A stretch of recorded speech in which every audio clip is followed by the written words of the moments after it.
O'Reilly. You need parts? O'Reilly Auto Parts has parts. Need them fast? We've got fast. No matter what you need, we have thousands of professional parts people doing their part to make sure you have it. Product availability. Just one part that makes O'Reilly stand apart. The professional parts people. O'Reilly Auto Parts. Maui Nui is on a mission to help balance axis deer populations for the good of our environment, communities, and food systems. On the island of Maui, they've shared over 126,000 pounds of nutrient-dense protein with the Maui community. Secure your spot now. Become a snack subscriber and join in helping to build more resilient food and ecosystems on Maui. Visit MauiNuiVenison.com. That's MAUINUI venison.com and use promo code BEAR for 20% off your first order. I'm sure a lot of you guys remember the old ceremonial hunting tradition of eating the heart out of the first animal you kill. Meat from those organs are among the most nutrient-rich foods on the planet. You can get those same benefits your ancestors craved via convenient daily capsules from Heart and Soil. Find out more at heartandsoil.co. And remember, use code MeatEater for 10% off your purchase.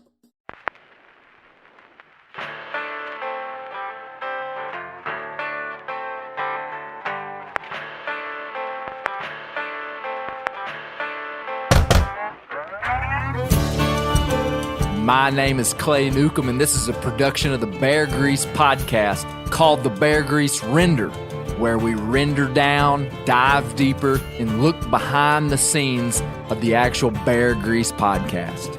Presented by FHF Gear, American-made, purpose-built hunting and fishing gear that's designed to be as rugged as the places we explore. Guys, we've got an exclusive Bear Grease discount code for FHF Gear. That's Fish Hunt Fight Gear. I've been using their products for the last year, and I love carrying my gear in a chest rig or my binos in their bino harness. It's easier and more accessible than a backpack, and it doesn't get in the way when I'm riding my mule. For a limited time, you can head over to FHFgear.com/Bear Grease. And listeners to this here podcast get a discount on purchases for your FHF Gear system. And you can see how I build my gear system. So go to FHFgear.com/Bear Grease for a special code if you're buying stuff from FHF Gear. Check it out. Fish Hunt Fight, FHF Gear.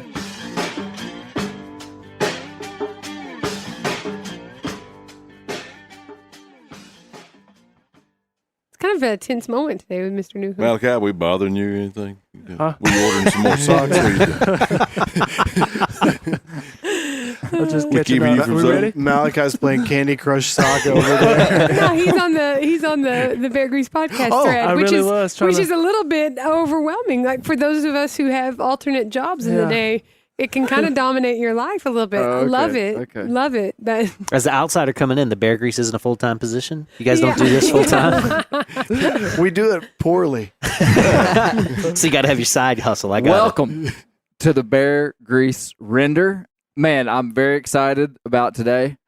I've got a lot to say. Oh, boy. Man, I've got a lot to say about different. This podcast. Yeah. You've been on the dozer. Really, wow. Yeah. Oh, no. Yeah, the dozer.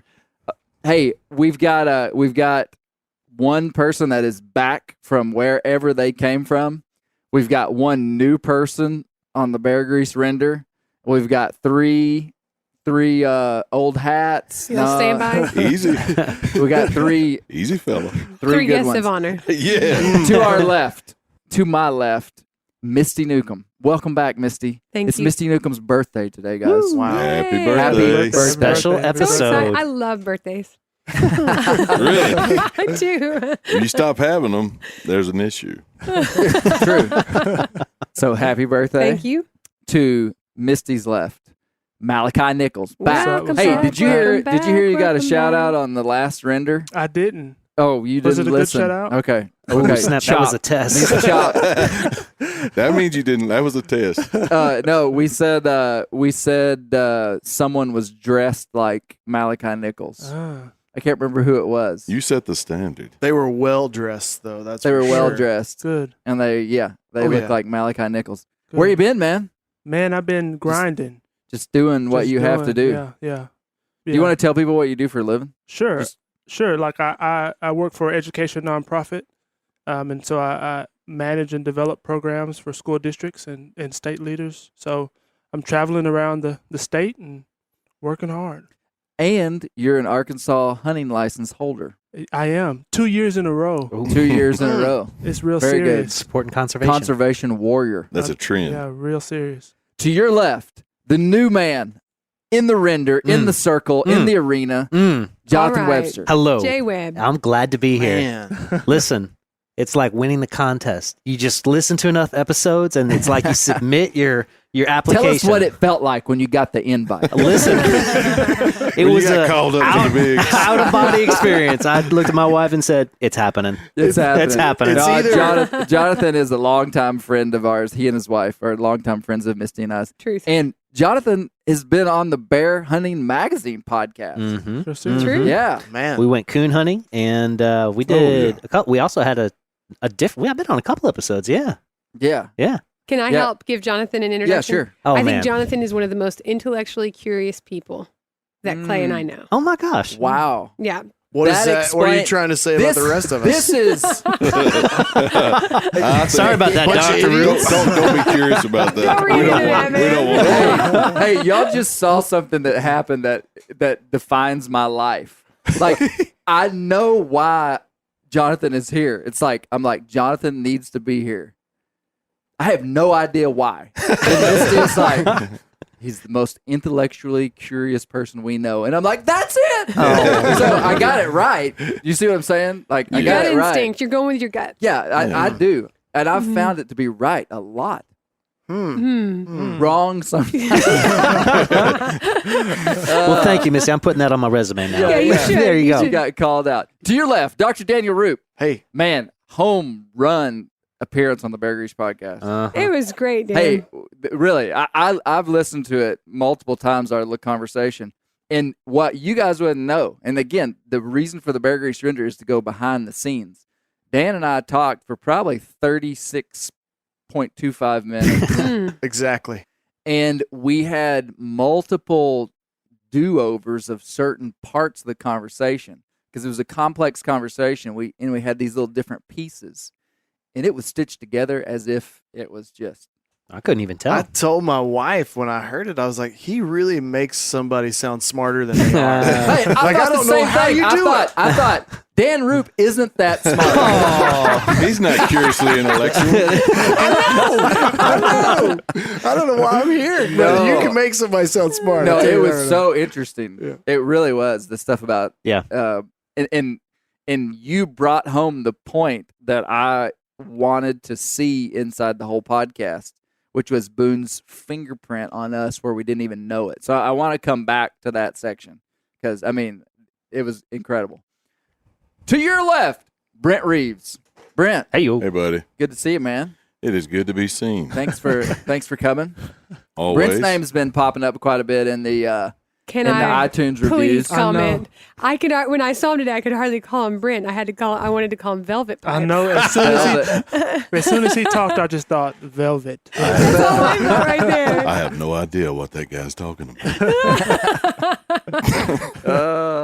Hey, his name was Whitetail Widowmaker. I'm available to narrate your life, buddy. Just All right. give me a call. Hey, you got to start a Cameo account. Do you know what that is? No. Cameo account? I think this is Cameo? a great idea. I support this. I think it's what it's called. It's an app where you can you pay to have people like wish you happy birthday. Oh, Yeah. yeah. Or, you know, yeah. and so Oh, yeah. basically you set up this. I mean, I don't know how it works, but I didn't charge you, presumably- Misty. That To was say free. Misty happy birthday, yeah. So you could charge whatever you wanted. But you know, there's like high I'll do level. it one time for $10 million. Well, it's worth a shot. And then we're all retiring. Everybody. Hey, That's generous. okay, listen. I have dramatically overreacted.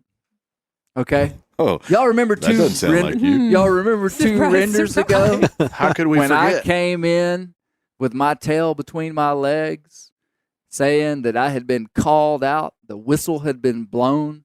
When I told the story of the game warden, and our friend Alex was like, Clay, you've lost a lot of credibility because you told the story and you embellished it. Man, I finally listened to the story myself. And? Man. Okay. Nice try, Alex. This reminds me, I'm going to go back to another story in my life that I feel like now I might have overreacted. Were you in a courtroom at the time? I remember when I was in kindergarten. I wish Gary Newcomb was here. When I was in kindergarten, there was a boy named Ricky. And if anybody wanted to like look him up, I'd like to talk to him. Ricky. Kindergarten Rickies are usually he kind of tough to handle. Like kindergarten Ricky never made it to first grade Ricky. Like he was just in and out, to our school system. Presumably, I don't know. Ricky keyed in on the fact that I did not cuss. In kindergarten? Yeah, it must have been a rough class, man.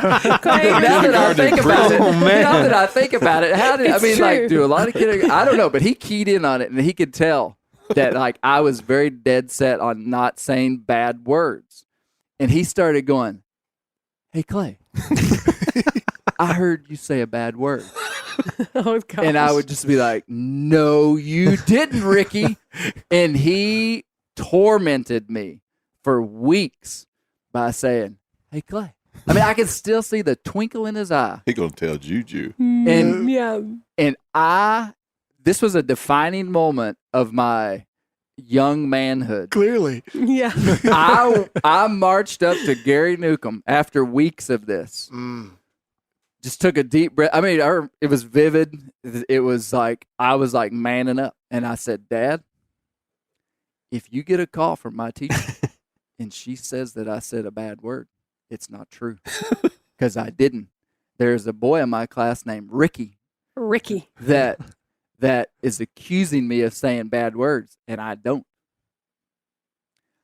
Now, and Gary Newcomb just said, "Thank you for telling me, son. I really appreciate you telling me, just bringing this to me."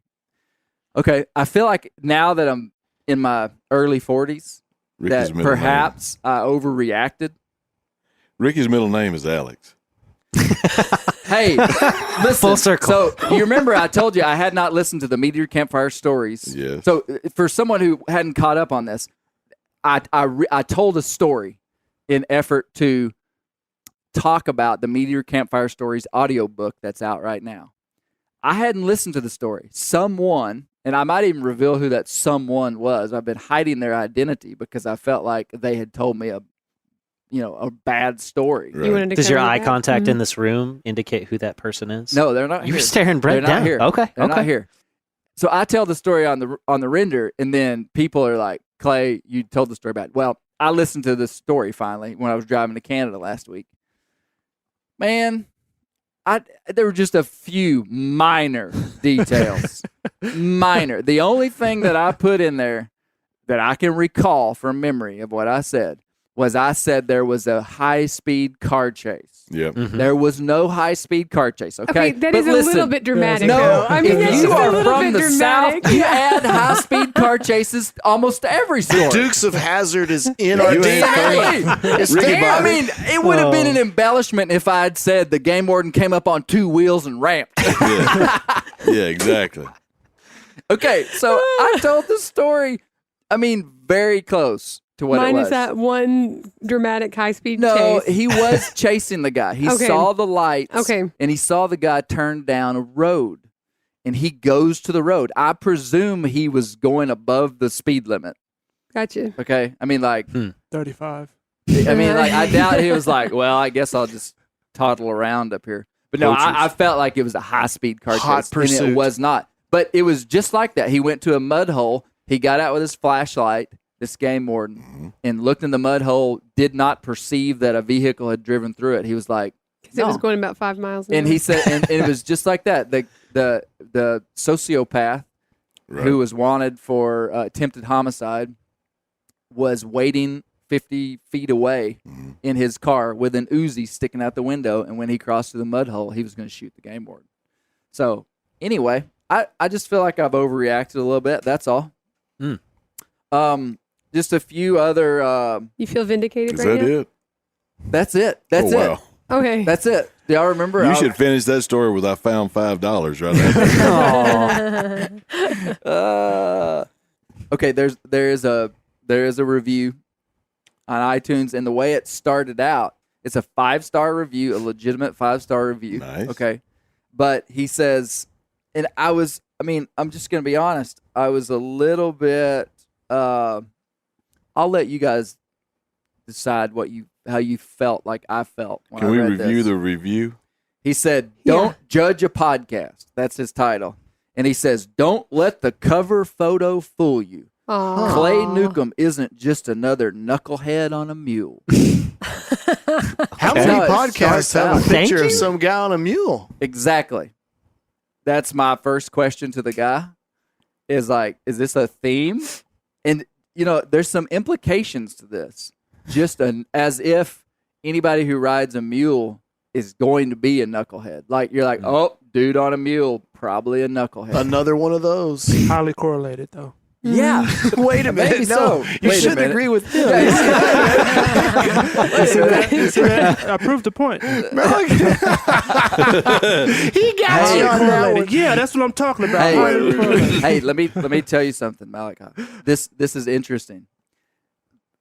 So I'm reading a book. You're reading the book too. Yeah, it's really good. Don't tell the name of it. Yeah. Say In no this book, I There's didn't know only two people of who them. rode mules read. in this book, well, I can't get into it. It's going to be too big of a spoiler alert. Don't get to But it. mules have for centuries, if not thousands of years, been a second-rate equine animal from a social status. Yeah.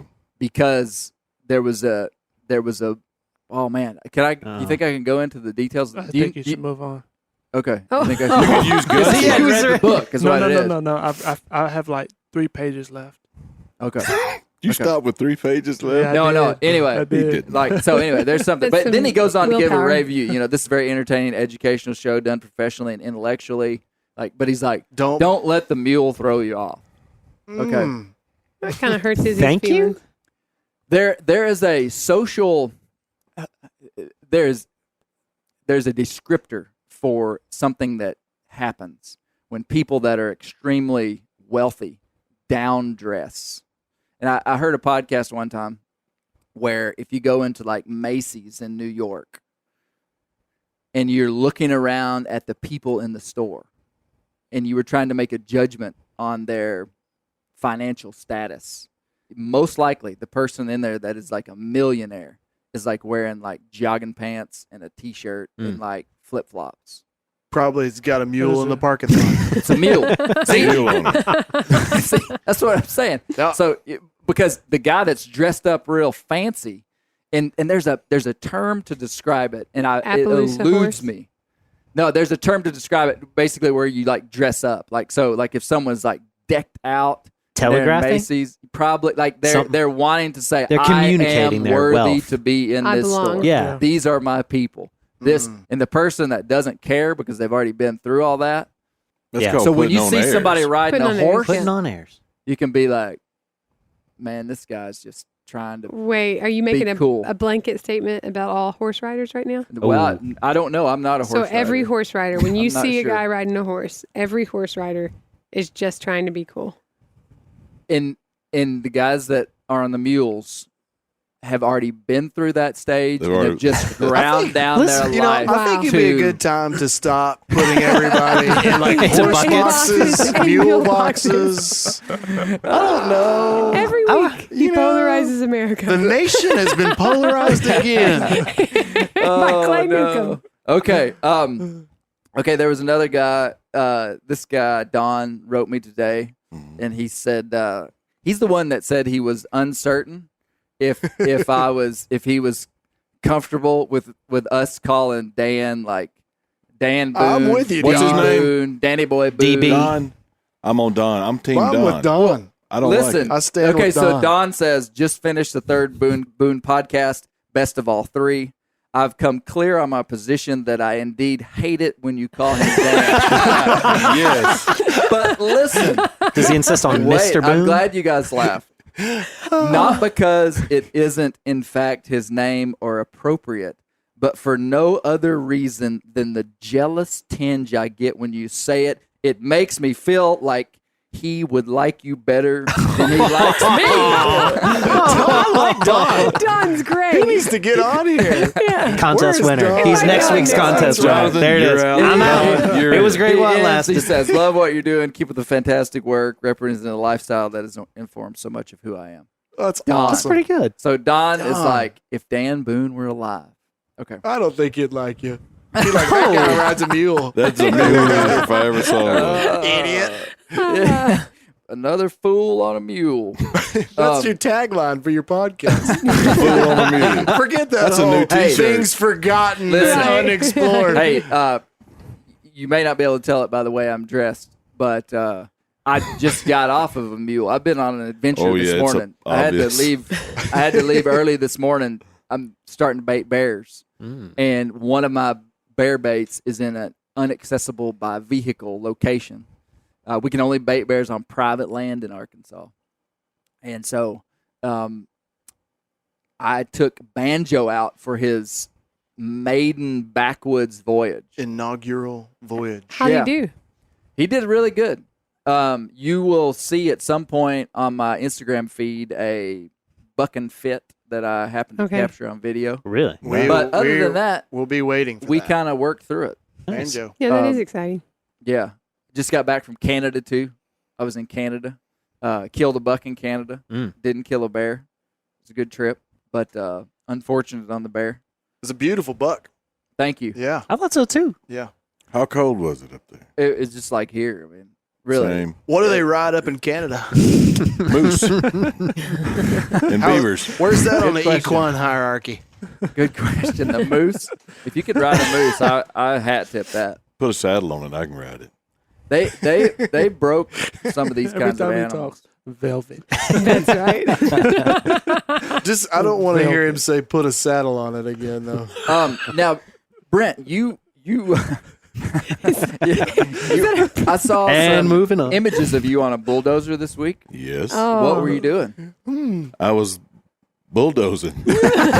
Tapping into that I was dozer being fever. cool, man. I was Okay. cleaning out. I was over at the farm. My buddy Jacob's got this dozer, and we manage a piece of property. And we were enhancing a place to shoot some ducks this winter. It's a big old slough that floods with just a little minimal amount of rain. So normally we'll get water in there, and we'll get some ducks in there with 2 or 3 good cold fronts come through. So we're cleaning out a spot for the ducks to rest in. We'll hunt it, 2 or 3, 4, 5, 6 times a year, depending on the amount of ducks, but mainly a place for them to rest. And just cleaning out getting some food plots ready for some deer, and we got access to do some bow hunting over there, taking care What of kind the of land. dozer you got? It's a Case 850. Oh, a case. Oh. Is that a horse or mule in terms of dozers? What's the ranking I of? would say It's like a thoroughbred. goat. Case 850. Now I'm Case not sure what 850? Okay. model it was, but it was built probably sometime after the first moon landing, I think. Hopefully. So it's Well, you look good on it. I me ain't ask never you- had any problems with my looks, Clay. Hey, did you feel like Invigorated. in an invigoration And while for you're the on next- the dozer? I sat on that thing for about 6.5 hours, and for the next 3 days, Bailey said, "Daddy, you walk funny." I was so sore. Really? Oh gosh. Jarred you around? Oh yeah, we did. It's pretty rough in there, and we did lots of pushing, pushing some old snags and stuff down. So it wasn't the smoothest of rides, but yeah, I get a lot of enjoyment. I spent a lot of time in a Honda Accord today. Y'all want to hear my dozer song? I do now. Yes. Only if we I'm may in come the back to third it. verse. I got may to be come in the back to third it. verse. We may come back to it. So, Boone number 3. Winner. Boone number 3. Now, I truly am slightly grieved because I'm thinking about the next podcast, and it's going to be great, and nobody is going to be able to guess what it's about because it is off the wall. And so I'm very excited. But I'm slightly grieved about the Boone series being over. The passing. The thing about somebody like Boone is, you could have extended this podcast into really as many series as you've wanted. I mean, there's lots of detail. And the things that, I guess when you're telling stories, what it boils down to is what stories do you tell and how do you tell them? And so if you were to take all the intel from D. Boone's life and then you were to go back and make a checklist of the stories that we told and the things we touched on, there would be way more things that happened to him that were not touched on. I mean, like, for instance, I did not even speak of the Battle of the Blue Licks. I wanted to hear more about that. Well, did you... About Boonesboro? Or is that separate? Okay, the Siege of Boonesboro was its own thing. And Blue Licks is where he had his men surrender, yeah? Negative. He was at a Salt Lick. So the Siege of Boonesboro and the surrendering the men at the Salt Lick were connected because they had this settlement. It was the first settlement that they had at Boonesboro. They had to go get salt. Salt was essential to life on the frontier. They had to have salt. They had to have salt for curing hides. They had to have, it was a commodity. Goes with your pepper. Yeah, I mean, like steak, potato, salt, and pepper. So 30 men went out, and there's calculations on how much work has to go into boiling. It's salty water. It's a salty spring is what it was. Basically, they have these big cauldrons, and they keep fires going like 20 hours a day and basically evaporate this water, and then what's left is salt. Oh. And they could make like several hundred pounds of salt a day, but it took 30 men. So Boone is out hunting for the men, kills a buffalo, gets captured by Shawnee. The Shawnee say, "We're going to kill all the guys at the lick." And then Boone says, "I tell you what, don't do that, and I will forfeit the men to you." And then they stay in captivity with the Shawnees for 4 months, and then that's when they go back in the whole siege of Boonesboro, which you could have done a whole podcast on the siege of Boonesboro. It was incredible. I wanted to know more. They had the Shawnees did a whole fake out treaty thing, and Boone did too, because Boone and Blackfish were father and son. Like, they actually acted like that. I mean, Blackfish really loved Boone, and when there was a point when they met out in front of the fort, where just Blackfish and just Boone, like, there's all these Indians out here, all the people in the fort, they're about to all kill each other, and Blackfish walks out and says, "I want to see Boone." And so all the men are covering Boone. Boone walks out, and perhaps they had 2 or 3 men with them, but Boone wouldn't go past 60 yards of the fort because he knew that was the accurate range of the guns. So he was like, "I'll meet you 60 yards. Wow. And he walks out there, and Blackfish says, "Why did you leave?"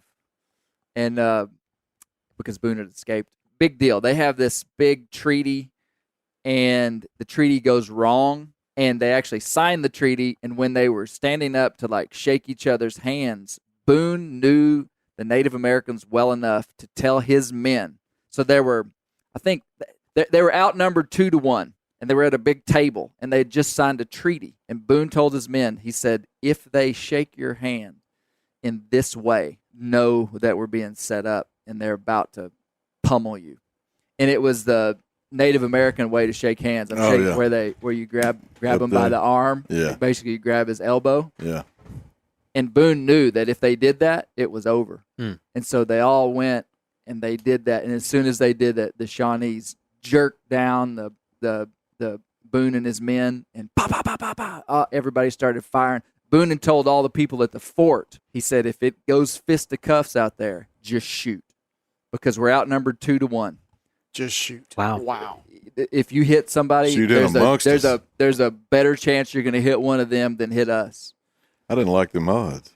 Yeah. And so there's a whole thing. Yeah. What I was going to say, though, was that we never even talked about the Battle of the Blue Licks, which was a later battle that a lot of people say was one of the most defining moments of Boone's life. And we never even got into it. Boone's son, Israel, was killed at the Blue Licks.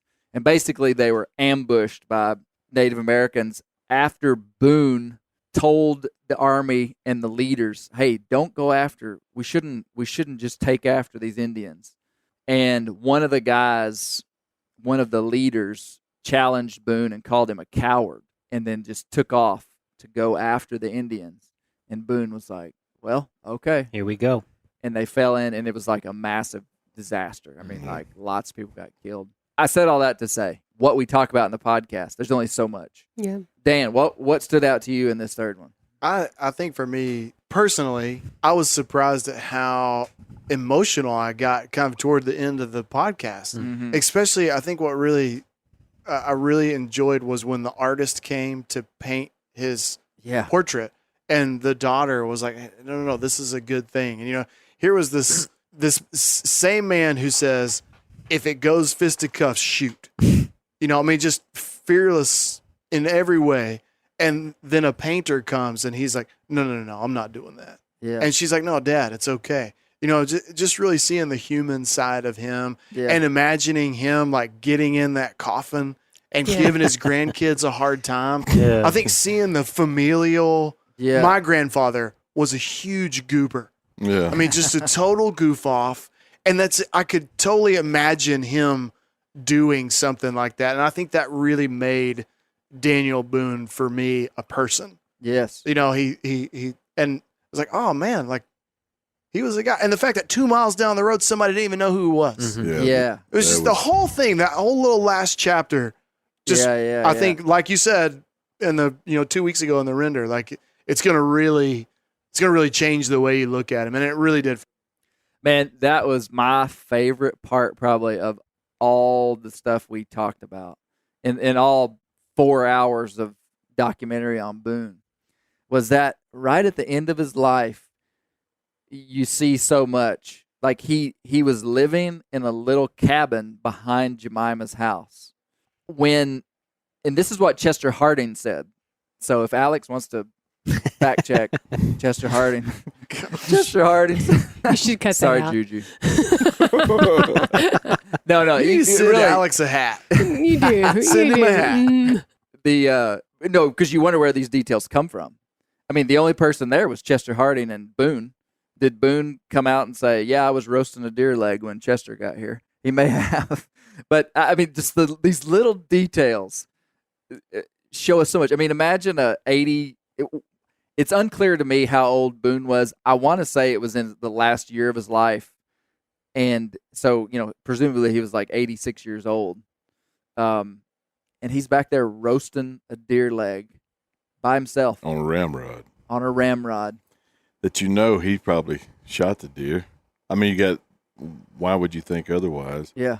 But that was the part that, I mean, I have to piggyback on what has already been said. Knew this was going to happen. That is Piggyback. what resonated with me so much. Is like Steve said, he didn't go do the Wild Bill Hickok Wild West show when he easily could have. He could have been he died a poor man, and he could have been a very wealthy man just by speaking engagements, going here and telling that, and telling his story. But he lived in a little cabin in the woods, and he took solace by playing with his kids and his grandkids. And there's no way. I mean, this guy has done so much and seen so much and been so many places. But I get it. I know why he's like that. Jonathan said something a while ago before we started recording. He said, you probably got some pretty good stories being an undercover officer for all these years. Well, I do. And I've been to some very cool places with you, Clay, and we've seen some really cool stuff. But the better part of my day and the best thing that I can imagine is sitting in the backyard playing with my kids or my grandkids. And that, I thought, that's a connection that he and I have that when it comes down to it, the most important thing are the things that are really important. And this guy, I mean, he was responsible for westward expansion, and yet he would really rather set in the fire and cook a deer leg on his ramrod. Yeah. You know, that spoke volumes to me about it. I think this is part of the mythology of Boone, is that we can cherry pick from his life these grand moments. And that's kind of what we want to talk about. But man, D. Boone went through the meat grinder. For real. Mm-hmm. In life. He lost 2 of his sons. I mean, even think about, like, we don't know if the illegitimacy of Jemima was true. Right. But think about a husband that would have come home and been like, oh, we're doing that. Well, and then maybe he had a Shawnee wife too. I mean, that's distress inside of a home, whatever time period. To say the least. He had, his first years in Kentucky. Imagine being a poor guy today, just scrapping by, and being able to go somewhere and earn a significant year's wage. Let's say that, and it depends on what part of the country you're in, but like in Arkansas, let's say that would be like $80,000. Like if you could go in a couple of months, make $80,000 and bring it home, and like you're used to making like 35. On the way home, somebody stops you and goes, "Hey, bro, we'll be taking that with us." The number of times that you mentioned him getting robbed or losing his stuff was astonishing. Like that's the kind of stuff that you just feel like would leave a mark on you as a person now. Like, I got robbed one time and I'll never forget it. And it's like, he got drugged and robbed, and he got the number of times that you mentioned it, it's like, man. Yeah, there wasn't that many people running around back in those days. Doesn't say much for. Yeah, he was constantly, he had lots and lots of failures. Just think too, though, of at the end of his life, just kind of what you said, Brent, he wasn't interested in fame and glory at that point. He had sifted through all that stuff, and yet still he was pleasant. Many people noted that his presence was, quote, coveted by his family in his older age. So that speaks of a man in good standing. Yeah. Well, they recognized a lot of sacrifice that guy went through for them. But think about all the different outcomes, though. When you're in your 80s and you've been through that kind of life, you could be a real J-hole. That's right. Yeah. Or your family could hate you. Yes. For leading them in different directions. I mean, think about the tragedies that easily his family could have blamed him for. Rebecca being could have gone blamed for him years. For the kids. Yeah, seriously. So it seems like normal. Well, of course, if your grandpa's Daniel Boone, you're going to like him. No. I mean, lots of life breaks people down. And at his old age, what we saw was an intact man, And to me, it goes back to kind of the point of Robert Morgan's book, is that Boone was not just a superhero or a mythical American character. He actually had character, not without flaws, but he had character. And the Chester Harding thing blows my mind. Like that, within 2 miles of where Boone lived, the man didn't even know who he was. It's just like, that white-haired guy, Daniel Boone, sure, whatever. Wild. Jonathan, what stood out to you? I think this episode painted more complex picture of him than the other episodes, and I was really interested in the paradoxes that you guys mentioned. The number of paradoxes, like I thought it was very interesting that he would be a market hunter in that trip where he killed 150 bears, and yet he's seeing game be reduced and seeing that it's unsustainable.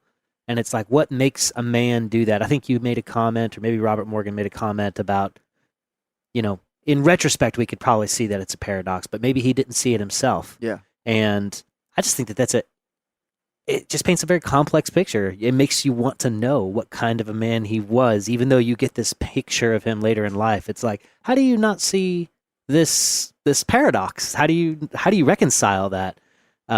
I thought it really painted a complex picture. Yeah. And I would defend Boone on that. Really?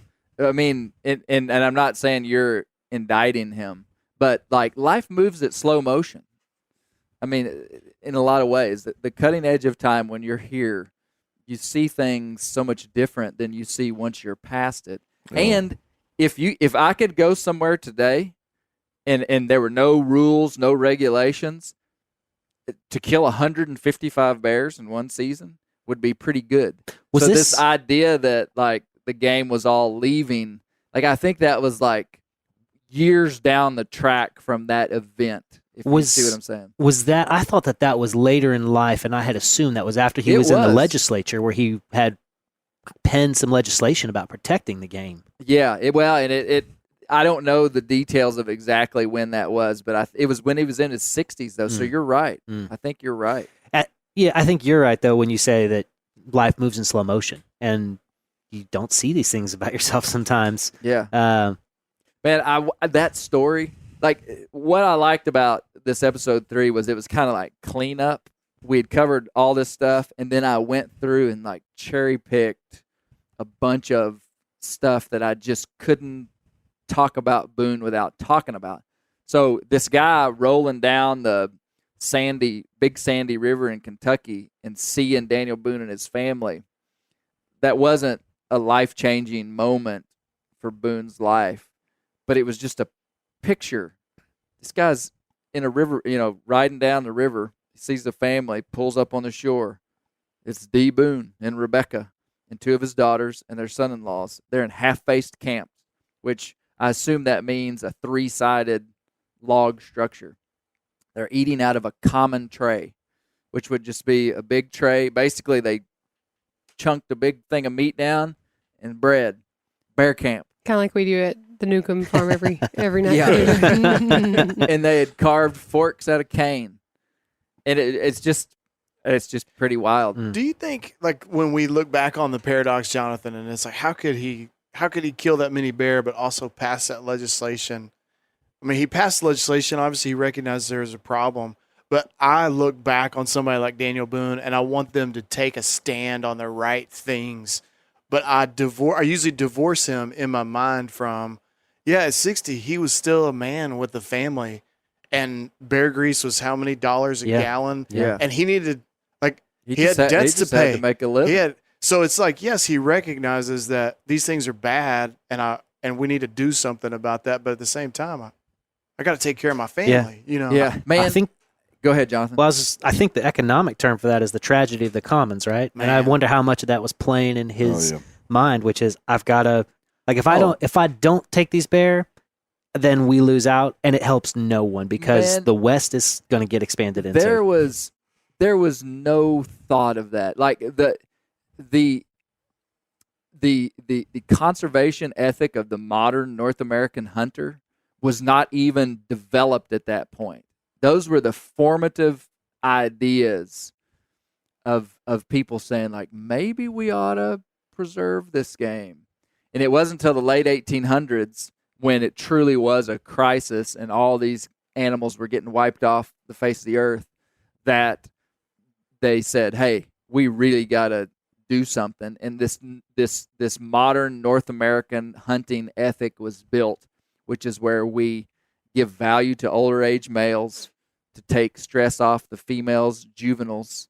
And I mean, you hear me talk about it all the time, but essentially the Boone and Crockett Club was the one that introduced this idea, Teddy Roosevelt, and they named the club after Boone. And so, I mean, to look back, and I realize you're not saying this, but to look back at Boone and say, oh man, you were an unethical hunter is really just not realistic. I mean, for him to be like, you know what, we're going to conserve these bears. I will only shoot the oldest bears that I see. Like, that just wasn't a thought. That would essentially be like someone saying, you know what, we ought to use the computer rather than send this through the mail. And they're like, well, that'll never work. Mm-hmm. There are no such thing as computers. You're 200 years too early.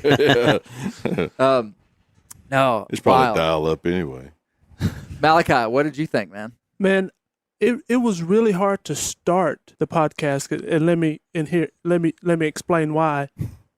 I think Daniel Boone was somebody, I guess, that I grew up with who you hear a lot about, but you don't know much about, right? And this mystical woodsman that, from my perspective, just, killed animals.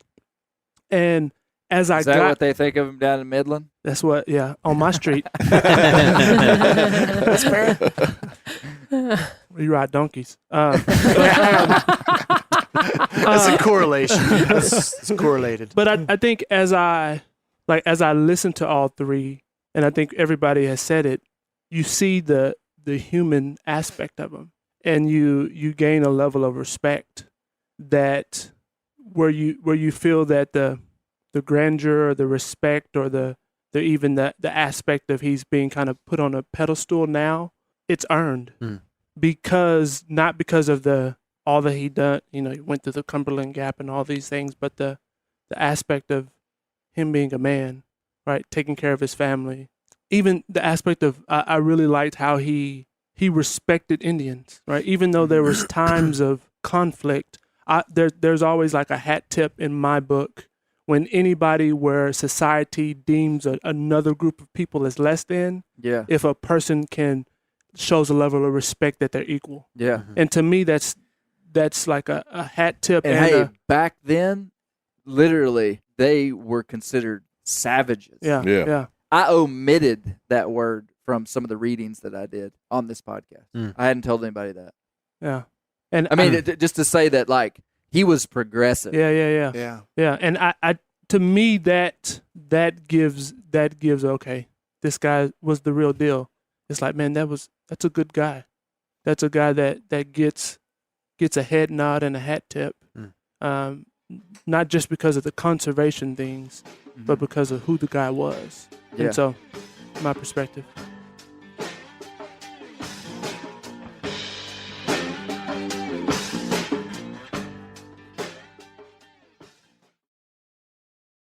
O'Reilly Auto Parts are in the business of keeping your car on the road. O'Reilly Auto Parts offer friendly, helpful service and the parts knowledge you need for all your maintenance and repairs. I don't know if you stopped in at an O'Reilly lately, but I use one because we have one right not too far from my house. People there are super helpful. I don't care if I'm getting boat batteries, car parts, whatever. Love those guys. They got thousands of parts and accessories in stock, either in-store or online, so you don't have to worry if you're in a jam. The team at O'Reilly Auto Parts can test your battery for free, in or out of your car. If it needs to be replaced, they'll help you find just the right battery for your vehicle. If you need your windshield wipers replaced, a brake light fixed, quick service, they'll help you find the right part or point you to the nearest local repair shop for help. Whether you are a car aficionado or an auto novice, you will find the employees at O'Reilly Auto Parts to be knowledgeable, helpful, and best of all, friendly. The professional parts people at O'Reilly Auto Parts are your one-stop shop for all things do-it-yourself auto. You can find what you need in-store or online. Stop by O'Reilly Auto Parts today or visit us at O'ReillyAuto.com/MeatEater. That's O'ReillyAuto.com/MeatEater. We've all seen plenty of gadgets and fads come and go, but here's one product that stood the test of time: Seafoam motor treatment. Lots of hunters and anglers know that Seafoam helps engines run better and last longer. It's really simple. When you pour it in your gas tank, Seafoam cleans harmful fuel deposits that cause engine problems. I'm talking common stuff like hard starts, rough engine performance, or lost fuel economy. Seafoam is an easy way to prevent or overcome these problems. Just pour a can in your gas tank and let it clean your fuel system. You probably know someone who's used a can of Seafoam to get their truck or boat going again. People everywhere rely on Seafoam to keep their trucks, boats, and small engines running the way they should the entire season. Help your engine run better and last longer. Pick up a can of Seafoam today at your local auto parts store or visit seafoamworks.com to learn more. Whitetail Institute launched the food plot revolution in 1988 with a concentration on research and real-world testing of forage products specifically for whitetail deer. Whitetail Institute's research and development team of agronomy experts provide effective, personalized service. I've been using Imperial whitetail clover for a long time in a food plot back behind my house. In 2007, I killed the biggest buck of my life over an Imperial whitetail clover small quarter-acre food plot. Imperial whitetail clover is the only clover scientifically developed through years of selective breeding. Clover Extreme genetic stability provides extreme cold tolerance, disease, and drought tolerance.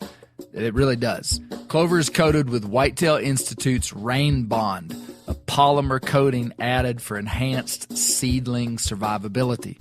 They have an exclusive offer for Bear Grease listeners, 15% off Imperial Clover when you use the code BEAR at whitetailinstitute.com. That's whitetailinstitute.com and use code BEAR for 15% off.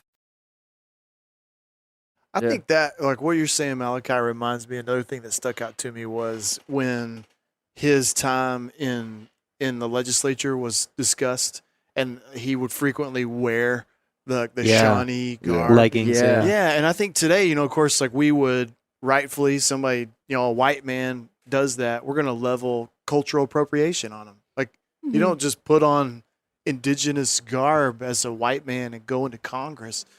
And maybe that term didn't even exist back then, and maybe there were Native Americans did not have a voice to kind of levy that critique against him.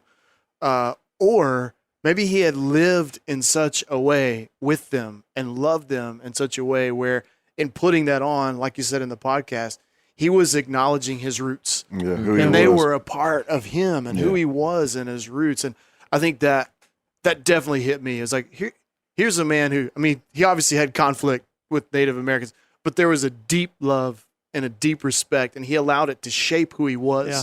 And I'm not going to stand up here in the legislature and do my job unless I represent the people who made me. Yeah. I like that a lot. Wasn't that a wild imagery? It wasn't a costume party.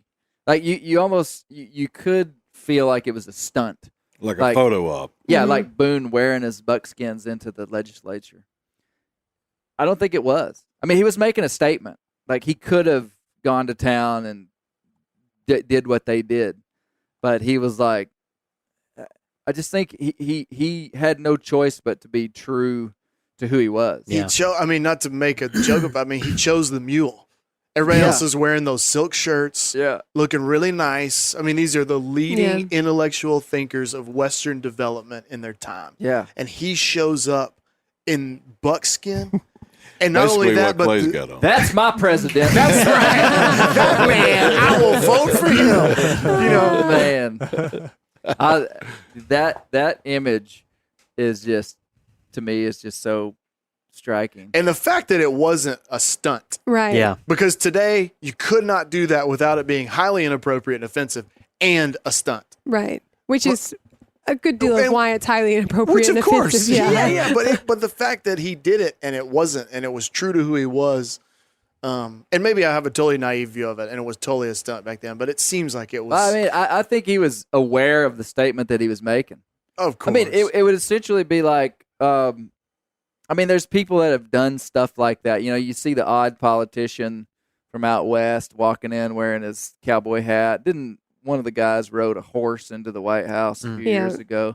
I like that. But here's the thing. When your adopted Shawnee dad chews the sugar cane and gets it moist in his mouth for you and then hands it to you, and you've lived with him and you speak his language and you've been in his family, you're not putting on a cowboy hat and riding a horse into the White House. Yeah. You have become part of their family. And when he comes out before the fort and says, "Why'd you leave?" Yeah.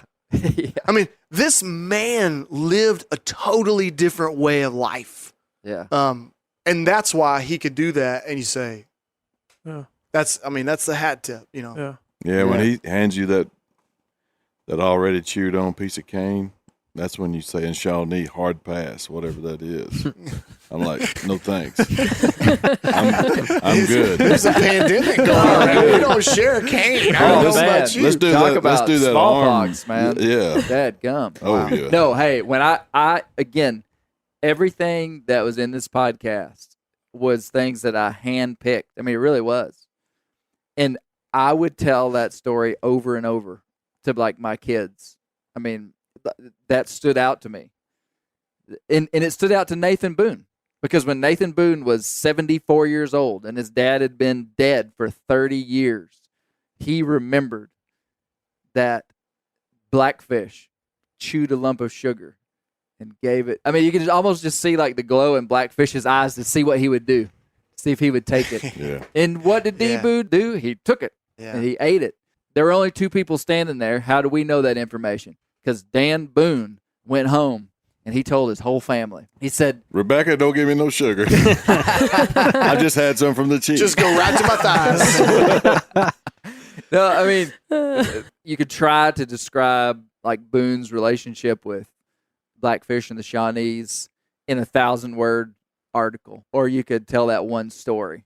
It's kind of like a picture tells a 1,000 words. What is it about? Like, I think in our day, and so many, these books, you have all these books on biographies on Daniel Boone, and it's these stories that, man, you could just hear. And you talk about a good storyteller. And I remember like asking you to just tell me a story one more time. Like, somebody tells a really good story, you want to hear it again. But our culture, we're constantly trying to invent new TV shows and new narratives and it's got to be novel. But yet, deep down inside, it's like, we want that good old story. Like, tell me that story that has meaning and value. And actually, if it really does, I want to hear it again. Yeah. And it's relatable. Yeah. Something you can relate to. Yeah. And I think that's what's something that I kind of saw in Boone's life over the course of the 3 that's different from now. It's authentic, right? I think what you see now is people telling stories for views, right? Yeah, People's telling stories to be validated by somebody else versus just, this is who I am. He didn't, I don't think Daniel Boone would have, if he was in today's age, would have said, "Hey, put that on Instagram while I take." Yeah, no, because he could have done it. He could have done it. Yeah, and I think he could have toured and did that then, and he didn't. Yeah, and I think that's something that's powerful when somebody builds their life for the sake of building their lives versus somebody who tries to reach a point inside their lives so people can validate them or so people can say what they're building is cool or what they're building is something that I want to build. And I think that's a fascinating aspect about him. I think even in today's culture, media and just culture at large finds people who have that aspect of just genuine desire and their own value and tries to make it a product. And unfortunately, a lot of people fall for that. And then you see like people who you discovered, quote unquote, like early in their career, early in their development, and you really like what they're doing. But then over time, they become kind of commercialized. And so Daniel Boone's version of that was the legislature. And what did he do? He wore buckskin and he didn't give in to that product. Yeah, I appreciated that too. At the end, we talked about how Boone didn't buy into the myth of himself. There was a story, and it was said that someone read something to him about him, and he said stuff like that they shouldn't read to a guy until he's dead. Yeah, I think Boone, in a lot of ways, we probably got Boone wrong in some ways at a personal level. I do not think Boone, if he were here today, I think it would shock him that we're talking about him like we are. I mean, I can't argue with that because I always go back to that thing that there was a lot of those guys because him surviving every day. I mean, he didn't call that an adventure. That was Tuesday. Yeah, that's what all those folks were doing, and the good ones got to retire and live to be 82 or 86 or however old he was, and the other folks didn't. Yeah, it was like, you remember Bob? Man, that dude could not build a fire for nothing. No, I don't remember him. Oh, yeah, that's right. He's been dead 50 years. He froze to death. You remember him. I think part of Boone's, what we see in what I view as humility, hard-won humility at the end of his life, was not him knowing that he was some kind of national hero stud and like choosing to be humble. Man, the guy was beat down by life. Like I think he would just be like, yeah, I was just kind of a normal dude. We did some stuff. Yeah, he might even say lost. Oh, I think he probably had a pretty big sense of some personal failure in his life, for sure. That probably instructed him. So this Elizabeth Corvin quote, I think at the end that I put in there, that talked about how mild he spoke. She said the man spoke in effeminate, soft tones, And she said, all the old woodsmen that I know, I can't think of one that did not act that way. That really stood out to me big time. And I'll tell you, I'll walk you through my thought process on it. Boone did all this stuff. What are you laughing at, Dan? You do not use the word effeminate with DB. Yeah. I'll punch you in the teeth. Those are fighting words. No, that's why I put it in there. Yeah. Because it makes me think about, as a hunter, it's like, what am I doing inside of hunting that causes me to not be humble? Like, he spent his lifetime in the wilderness, and he came out humble. Like, he came out soft-spoken. He came out he was not the one wanting to tell all his stories. He was the one that was quiet. I think sometimes you see the opposite of that, not just in hunting, but in life in other ways, is that people have grand experiences, and it causes them to become more loud, more not humble, more projecting they of dominated. themselves. It just like they believe the myth about themselves, and also people's perception of them too. Maybe that didn't know it. You wouldn't think Daniel Boone would have a feminine voice. Yeah, I think about it. When I listened to that, I was reminded of a documentary about General Patton. And the only reference before that was the old movie George C. Scott played, and he had a big gruff voice. He talked like this. And in the documentary, they talked about that General Patton was not as tall as George C. Scott, and when he answered the phone, he sounded like somebody's grandmother, like General Patton. Was what he sounded like. And I thought, that's not what he sounds like. He sounds just like George C. Scott. Not my General Patton. Exactly. Yeah. So it's everybody's perception of him, that you wouldn't think it would be that way. Yeah. And that was another thing that humanized him to me. Yeah. Well, what it made me think about on a personal level is that, like, our exploits, what we do, should make us humble. Yeah. It shouldn't puff us up. Yeah. You want the guy at the end to be the same as the guy at the beginning. You don't want, and I think that's kind of what Jonathan was talking about. Like, you hear these early stories of him, and then you hear these stories of conquest and things like that. But at the end, he's cooking a deer over a fire with his kids and his grandkids, and there's something real noble about that. Yeah, he's doing right. There were many stories of his old age that I couldn't include. One person noted that when he heard people come to the house, he would drift off away into the woods and into his cabin. Like, in his old age, he was kind of done with, because people, it was insinuated that people would come by to want to just talk to him. Want to hear the stories. And he just was kind of like, forget the stories. And the thing is, he could be a big talker. He could talk like a chief. Yeah. I think that's right. There was the court martial where he defended himself and won over the judges and actually got a promotion. I mean, clearly it's kind of like another paradox inside the man. I mean, he could be this larger than life talker, but at the end of his life, that wasn't who he was. Well, he was, and I'm glad you brought that up because, he was a good storyteller.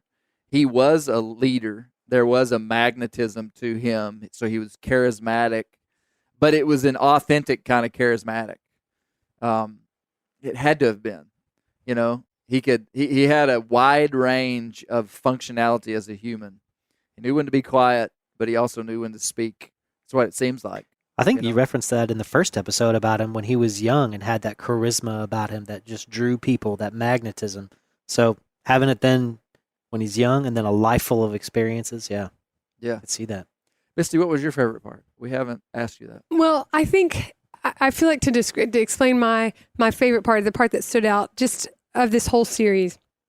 I think that and we've talked about this, as a family and as a person, what we've really sought to do is to build a culture in our home and in our hearts that transcends any regional or national, any type of other identity. And what I mean by that is we want like our spiritual existence and our spiritual values are the things that guide our home. And so that's what we say that to our kids. Like, yeah, we like being hillbillies. We're real comfortable with where we come from and who we are, but we don't want that to limit us. We don't want our those things. So I'm real conscious of that. I'm real conscious of when I hear things, I think, do I think that way because I'm from Arkansas? Do I think that way because I'm an American? Because I don't want to just think that way. I want this higher set of values to guide how I think. Listen to the Daniel Boone podcast and hearing him talk about like he is as an archetype of American identity. I was kind of struck by there's things in me that are in me because of those stories. And I don't even know it. I didn't even recognize it. They're so default. I mean, there's an aspect of even with intentional building to know the things that that define you and to know how your national heritage defines you and how and an intentional effort to not just build your life that way. I would have never told you Daniel. You were surprised. Yeah, I would have never said Daniel Boone had a major impact on my life. And yet I love adventure. I love going out to my ears because that is what we set out to do from the very beginning. Right. And I did not have the answers to it. Right. Man, that's the one thing that is true to this podcast is I genuinely had a question. I think you had the answers. You think I got a cheat sheet? I think you got a cheat sheet. No, written on your hand. It's written on your. It's right there. The question was, I wonder how I've been impacted by Dan Boone and don't even know it. I mean, I suspected that we were. And I would think it's not hard to think that you were. Right. Right. I mean, but what was interesting to me was because I enjoy going camping. I enjoy adventure. I enjoy taking the kids out hiking. I like kind of intensely pursuing things. And as you were describing Daniel Boone as an American archetype and someone who this is like part of the American identity, I would not have thought that is something that shaped me. Mm-hmm. Just as a woman, someone who appreciates the outdoors, but would not have described herself as a woodsman. Those are not descriptors. So yeah, I see how you could have found that, but I wasn't expecting for me to find that. Mm-hmm. And that's what I found in it. And this last one, as I was driving the kids to school and listening to it, and I just thought, man, that's kind of crazy. And it's kind of interesting to me how we have those things that shape us and that shape that we don't even realize, like a default person is going to have that. And one of we have friends who are from other countries and they always kind of laugh at us when we talk about for vacation, for relaxation. We're going to take our kids out in the woods and they think that's kind of crazy. And I've always thought, that's funny that they think that. But I realize it's Daniel Boone's fingerprints on our lives and all those guys, those that we think that's fun, that we think that extra effort is fun. And I just would not have thought that. And I thought your section, Dan, was so good because you had such firsthand experience with that over in China, just seeing that, So I've got the book, My Father, Daniel Boone, in my hand here. I had some people ask me, they wanted more information on the latter part of Dan's life, how active he was, because this was a story that Nathan told Lyman Draper. Hashtag Draper. I'm surprised he's telling him Nate. Lionel Richie? Nate Draper. In the fall of 1817, late in November, my father, Daniel Boone. I like how Nathan always says that. My father, Nathan Boone. I know. There's something so appealing to me about that. They were so regal in the way they spoke. I noticed he didn't call him Dan. Oh, my father, Dan. My father, Daniel Boone, entering upon his 84th year, started on a hunting trip with his grandson, James Boone, my oldest son. This was before Jesse Boone moved to the country. They started each mounted on horseback. Upon leaving Flanders Callaway, they proceeded on and camped the first night on the headwaters of the Charette, about 13 miles from the Callaway house. Okay, let's just stop right there. Dan's 84. He just rode a horse 13 miles.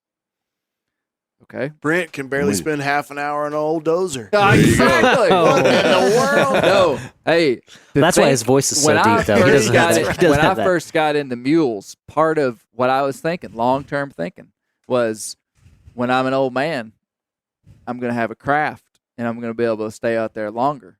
When really, it was a thought. It was like, when the other losers can't, I will be winning. That's right. That's right. And then I realized that you got to be more athletic and strong to ride a stinking mule or horse than it is to walk.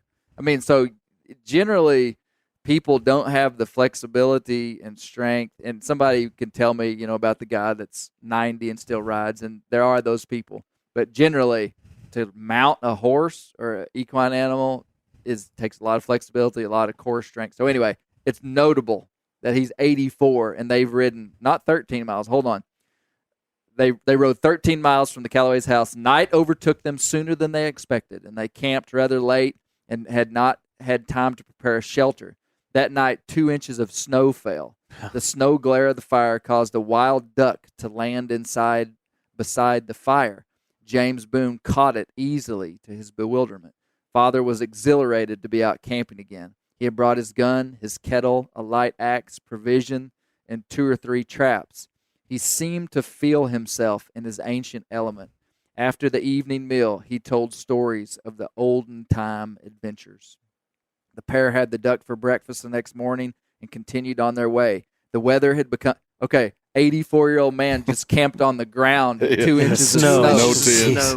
Just like, whatever. And it made him come alive. Yeah. The pair had the duck for breakfast the next morning and continued on their way. The weather had become cold and blustery, so they had to stop to make a fire for Father to warm himself. They went only 8 miles that day and stopped at the house of entertainment at Camp Branch, a noted camping place for travelers. The next day they went 22 miles to Lutra Lick. The weather had moderated a little but was still cold, and all but 2 miles of that day's travel was on exposed prairie. The cold had affected my father's aged frame, and he found he could proceed no further since he could not bear the exposure. He then decided to remain at his granddaughter's, Miss Major Van Bibber's, at Lutra Lick and abandon the intended hunt. He abandoned the hunt after 45? 22 plus 14 plus... Got an 8-mile day in there. Malachi's the only one I trust with numbers in this 36. You're at 36. 36-mile horse ride, camping in 2 inches of snow, and he was like, "Man, I'm cold. James, sorry, bro. I don't think this is gonna work out." That duck ain't holding me. No, but incredible. And then I'm gonna read a statement that we have all probably as hunters made some version of it. So this is gonna sound really familiar, but this is the author of that familiarity. Do you see what I'm saying? Nathan Boone said this. My father said he was as naturally inclined each fall to go hunting and trapping as the farmer is in spring to set about putting in his crops. That's pretty good. I mean, he was just like, even at an old age, Dan was like, let's go. Let's go. He never lost that fire. And I thought that was notable. And then the day before he died, if you remember, Nathan described his death. He said he stood on the porch and he said, "Man, if I feel this good tomorrow, I think I'll ride the horse around the farm." And then he went inside, took a nap, and a fever came on him. And he knew that it was his last sickness. He told them that. It's so wild that we know so much about this guy. I mean, down to his very thoughts, right up to his last breath on the earth. Bizarre that we know so much about this guy. You know, he felt a pain that he had never felt before. And I mean, all of us are pretty young. We hadn't died yet. So far. Brent immediately looks at me. It says so far. I'm just He's all minutes. Take note that if you feel a very strange, he knew, he was like, Yeah. this is the one. When he felt that burning sensation, he refused the medication, and he had his family all come around. Man, talking to Robert Morgan about death in the Wow. Yeah. 19th, Yeah. 18th True. century was really moving. Yeah, I thought it was too. I mean, he's an old man himself, Mm-hmm. and he it just the way that we deal with death today is so bizarre compared to the experiences of most humans that have lived on planet Earth. You know, but yeah, wild. Old D Boone, man. D-Dog. D-Dog. Yeah, this was good, Clay. This was a really good. Not too bad. Yep. Good job, Nuke. The next one you talk about that's still under wraps. It better be good, pal. Oh, I know. I know. Yeah. Talk about cancel I've been culture. waiting for this to kind of I'll be chucking Peter rocks. out. Peter out, right? This is how long can we keep this up? Oh man. No, what has been cool about this podcast, and this is what we do at the Renders behind the scenes. Oh, this thing's kind of taken a life of its own in a lot of ways, you know. Like this is not really what we totally planned to do. Did we have a plan? Negative. I was not told of any plan. No. But I think there's significance in looking back at these guys. And, you know, my closing commentary at the end about American identity, that is something that I am very passionate about. Very passionate about. There are bigger fish to fry on planet Earth than us maintaining our hunting privileges in this country, right? I mean, and that's kind of what a lot of people that listen to this podcast and me are interested in, is like the preservation of our way of life. But it's so much bigger than that, though. It's not just I want my sons to be able to go and hunt a deer so that their heart will beat fast and so that they can experience what it means to be a woodsman and engage with nature in that way. What I'm really saying is I want them to have the opportunity to be who I have been. And what I am is deeply connected to this thing, this way of life, and what's happening in our country, maybe other places too, is that it's like they're trying to snuff out this. They're trying to snuff out the woodsman. They're trying to they're like, this is not a relevant part of our society anymore. We don't need hunters. And that's happening in lots of different ways. And that's not what this is about. But I mean, essentially what my appeal was, make a place, a perpetual place at the table of the people who get to decide what American identity is. Leave a chair for us. Leave a chair for us. That's all we ask. Man, there are people in this country that don't care a thing about wild places. That is fine.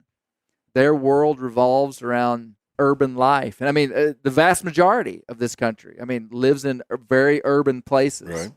And they have heroes, and they have things that they pound the table for about their way of life, which absolutely has a right. They have a right to put their fingerprint on the American identity. America developed as a melting pot of all these different cultures. We see it. Well, what we're saying is that the woodsman is a legitimate voice inside today. Yeah. And my only appeal was let the woodsman manage the wild places and the wildlife of this country. It's really that simple. Because that's the way it works now. That's the way it has worked for the last 200 years. And to cut to just a talking point that is true, is there are more big game, thriving big game in North America than any place on the planet. And it's because of the woodsmen valued wild places. Mm-hmm. They valued the wilderness. They valued that majestic buck. They valued D. Boone. They valued those bears such that he made a cultural imprint on us. And that value today in a highly urbanized world translates into that we have said, hey, there are some places where civilization is not coming. And we're marking these places off. and we're going to manage the game. If you have a confined area, natural game populations are designed to expand, and they can't expand, so we need to hunt them a little bit. We're going to take out 10% of the population every year through sport hunting. We're going to train our kids to be woodsmen. We're going to train them to harvest and process wild game and bring it home and have the most ethically harvested, sustainable, healthy meat, rocket fuel on the planet. This is a very valuable thing to society. We're saying, let us keep doing that, and we'll let you keep doing the things that you're interested in. Skateboards. Keep riding your horses. That's right. We'll ride our mules. And the thing is you're not only it's that plus you're turning out young men and women with integrity and humility and values that are higher than we like to hunt, or it makes my heart race. It's just like Daniel Boone, through a hard life of risk and adventure and real challenges in nature, learned character. Yeah. Yes. And in the end, he might, ironically, even though he kind of embodied the American narrative, I go out and I dominate the wild, ironically, according to the world standards, he ended the life a poor man, little known. But really, in terms of character and integrity and love for his family, he won. Yeah. He won big. And that's what, and we want that for our kids, and we want that for our families. And I believe that dedication to craft it's not the only thing that makes you a good human. It's not at all. I mean, like, you could be a hunter and be a dirtball and love to hunt. That is entirely possible. But when things that take the dedication of a lifetime to master become something that you focus on, you have to have a whole bunch of other stuff in your life built right. Right. Oh, yeah. So there's correlations. Yeah. There's connections. I glanced at Malachi when I said that word. I did too. He's our correlation guy. I think that's a really good point, that I kind of was raised with the mindset that if you, like, hobbies were not great. They weren't very productive. They weren't, almost like they're kind of inferior, people with hobbies. That sort of, first of all, we wouldn't call them craft. We'd call it what you're describing as a craft. We would describe it as a hobby. I told you that. I'll punch him. You know who told me that. No, I'm just kidding. I just remembered who told her that. I can't. So there was it was kind of an imbalance, because work and productivity was such a highly valuable thing that would be the thing. But that's really wrong and imbalanced. And I think that one of the real values that we've wanted to impart to our kids is not that you're, just always doing stuff for no purpose than just to have hobbies, but that you build a craft because the craft builds you, and the craft is a tool to actually construct a whole lot of other things. So we've been real comfortable with our kids really getting into, whether it be hunting or sports or things like that, because we realize that it's in life, it's in the doing, it's in the living, where all these other things can be shaped, and we can't compartmentalize and say, well, these things get shaped over here, but not over here. And so I think that's a really good point that you just made there, Noog. Oh, well, thanks. There's one. I think I've heard you. I think I've heard you talk about that, Misty, in terms of, like, I came from more of a background and a childhood of, like, video games, television, and riding my bicycle to work.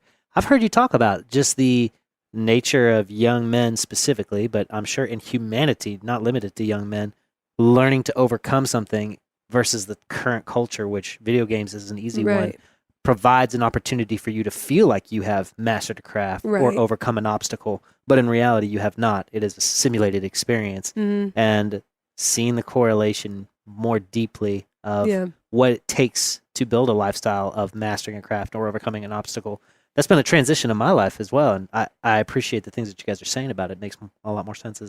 Yeah. Closing thoughts? Thoreau, Henry David Thoreau was influenced by Daniel Boone, and one of my favorite quotes of his was, "All good things are wild and free." And that says a lot to me. Velvet pipes with a mic drop. Oh, I love that section so much. Yeah, very good, very good. Yeah. Dan? That guys like Thoreau would look to somebody like Daniel Boone and not Thomas Jefferson, I think says a ton. I'm sure Thomas Jefferson had an impact on Thoreau, TJ. on old TJ. But I mean, that's great influence. Jonathan, closing thoughts. A question is my closing thought. Ooh. What is the gauntlet? When Daniel Boone was taken captive and he said, listen, I'll turn over my men. I'll have them surrender as long as you promise not to kill us or make us run the gauntlet. What's the gauntlet? You don't know what a gauntlet I don't. is? let me speak for those people on this podcast who don't know. To being on here. Oh, show you no. Actually, you're gonna because you don't know that, you're going to have to run the gauntlet. Oh, man. That's right. I wrote a paper in college called The Education Gauntlet. I wish I could find it. They'd probably put it in like New York Times. And basically, it was my assessment of my college education. When I get to the end, there's not a ton of value, but I have just proved that I can take it in the face. Yeah. For like 5 years. His professors were really touched. Yeah, I'm sure. That was my initial thought of, I haven't told you what the gauntlet is yet. No. There's a buildup. I know you But stopped. now that I'm older, I realize that was really formative in my development, was going through college. The gauntlet is when they would line up they would have 20 people facing 20 people and leave like a 5-foot span, and everybody would have clubs and rocks and sticks and dirt, and a guy would have to run through the center, two guys lined up, and they would just pummel him. I mean, I know it from a football context, but I didn't realize that was a. Oh, that was an ancient, very common. I mean, Boone knew it enough that he was like, "I'll surrender all these guys as long as you promise not to make them run the gauntlet." And do you know what old Blackfish did?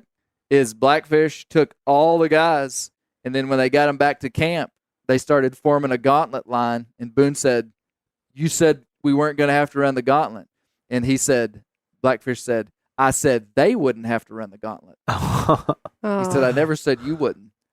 For real. Here, have some sugar. We're a long way from sugarcane. Yeah. It's tough love. Sugarcane was Blackfish is like, no hobbies for you. I mean, really, there was something cultural about running the gauntlet that, I mean, Blackfish, I think he really loved Boone and They liked jumped him in. But he was just like, bro, I'm sorry, there's no way out of this. And Boone made a spectacle of him.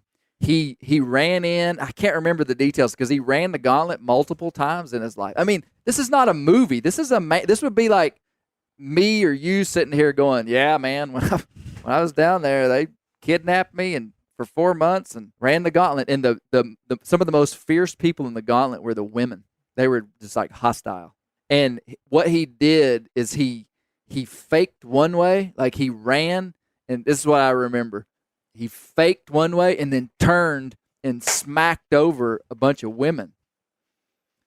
And it threw the whole thing Points into for creativity. a rumble, and he made it through with minimal whooping. What was the value? Like, if you could get through and not be knocked out, you were somehow 5 tokens. It was just what they did to their captors. The reckoning. So you've done wrong, and this is the price you But pay. after he ran it, he was respected. They were like, "Good job. That was pretty good, Boone." Yeah. Here's a tooth. Great. Closing thoughts, Malachi? Yeah. As you were talking about having a seat at the table, I think, and listening to the 3 podcasts, I think what comes to mind is the power of articulation and also the power of invitation, of articulating your stories and inviting quote unquote non-woodsmen to partake of that, how powerful that is. And as a non-woodsman, I think our response is the power of not assuming and the power of trying it. Because recognizing how much you learn just from not assuming and trying something different, how much life that brings to you. And I think that's how you can get a seat at the table, and that's how you open up a seat at the table. So I think those. Hey, Malachi, we consider you a pre-woodsman. Pre-woodsman. You're not a non-woodsman. Pre-woodsman, You're just okay. on the way. Pre-woodsman. Pre-woodsman. He's got his hunter's license. So 2 years in a row. 2 years in a Man, row. Put some respect on my name. Oh, we're not the one who said you weren't a woodsman. All right. Well, hey, no more Boone podcast unless we come back for part 2. Dang. part We 2 could of Part always part 3. dive series. in. We could always dive back in. I'm already researching another character that I'm probably going to do at some point. Dolly Parton? Wild Maybe. Bill. I would like Dolly Parton on this Bear Grease podcast. Anybody knows her, let her know. Bring her to the render. Yep. There you go. She could definitely do the live music. Yeah, I was disappointed. I thought the render had live music. Man, I Y'all was wanna ready. Y'all want to Your hear my Bulldozer bulldozer song? Jonathan. I opened Why another not? door. I'm sorry. It's Yes, I do. Let's experience it. It is so good. I'm ready. He's fired. Yeah, Jonathan, this will be your last. This was invite. listen. I knew I was the contest We'll winner. save This it. is my only time. We'll say that. Misty like really doesn't like the song. It's Misty's birthday. Don't play it. It is my birthday. Okay. Okay, so listen, this song is a spoof. It's a spoof. You realize it's a joke, okay? So if you remember when I got on that dozer that first day and I came back to the render and I'd been on the dozer, everybody was like, Clay's different. A little bit peppy. He'd been intoxicated with power. Mm-hmm. Okay? I get it, bro. Do you remember that? I get it. So you need to have that in your mind. It's an inside joke. Okay, the second thing was I made we made some commentary about the cat dozer. Okay? And we talked about it being a black cat. Okay? Yeah. Oh, we ready. We ready. We're caught up. Whose idea was this? He was riding that cat dozer on the mountain south of town. He was pushing them trees over and the rocks they tumbled down. She was back home praying that her boy would settle down. Deep down she knew he'd probably never come back around.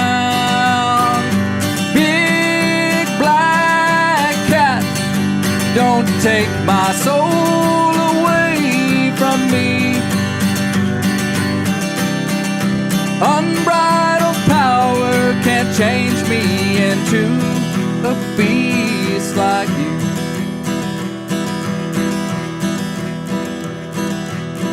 That diesel rumbled as those big pines hit the ground.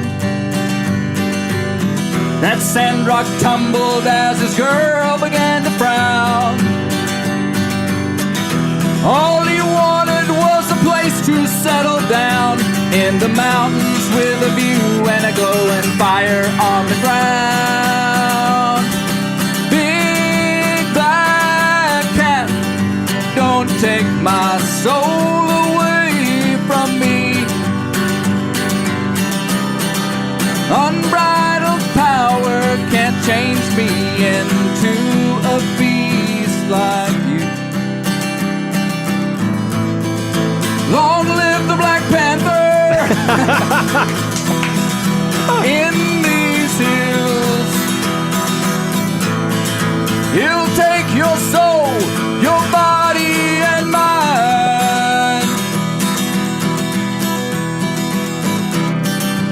Big black cat, don't take my soul away from me.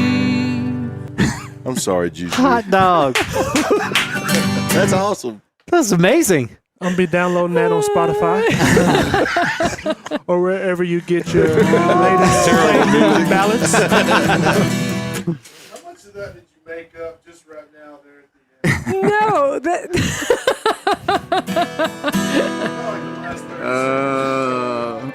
Little bit.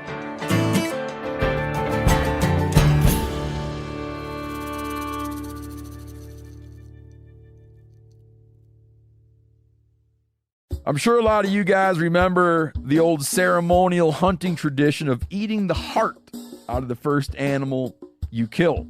Meat from those organs are among the most nutrient-rich foods on the planet.